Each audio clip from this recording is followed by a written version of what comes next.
All right. So this is it's like an analogy for your brain. Okay. So picture a mountain, and then the mountain goes down to the beach, and then it goes in the water and in deep water. Okay. So you can be on top of the mountain, or you can go down to the beach.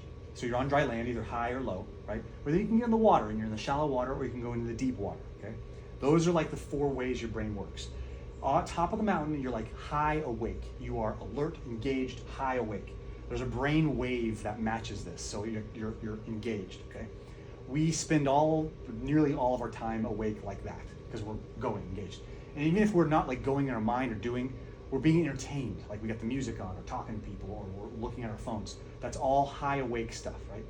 So if you can get yourself awake, but quiet and still and not bored, it means you've successfully gone down now off the mountain and you're at the beach side. There's another brainwave state that matches this. So you're just at ease, you're relaxed, okay? Your brain is sort of in a disengaged state, okay? Now, the point to this is when you are able to go between up and down, when you're able to switch between high and low, okay? So when you can switch between high and low, that's actually a skill, letting your brain be able to switch between high and low when you're awake, okay? Well, what the good part about this is that if you get good at practicing when you're awake, switching between high and low, it'll actually help you switch between awake and sleep. The water is sleep, right? When you go into the shallow water, you're in shallow sleep, okay? When you go into the deep water, you're in deep sleep, and those do different things too. And also, those are 2 different brainwave states too, okay? There's alpha, Yeah. There's beta and alpha and theta and delta, yeah. okay? Don't quiz me on that part. All right, so when you are meditating and you are annoyed or bored or whatever, right? It just takes forever. You're staying up here. The whole point of not whole point, but one of the benefits that someone can get from meditating is getting to here, because there's good things that happen here too when you're on the beach, in this analogy.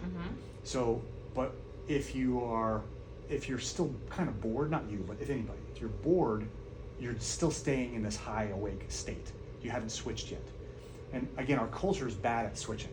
So what I would have you do is to continue your morning stuff that you're doing, but in the middle of your day, you're just done appointments, or you've just, whatever you're doing, right in the middle of your day, you take a moment away from everything. You'll have to pick where you can feasibly take a moment away, but literally stop, be still, be quiet, and just don't even try to meditate. You're just gonna just sit and be still. Ideally, you're gonna look out a window. You'll have a view of greenery outside. No one's going to interrupt you. You're not looking at a magazine. You're not listening to the radio.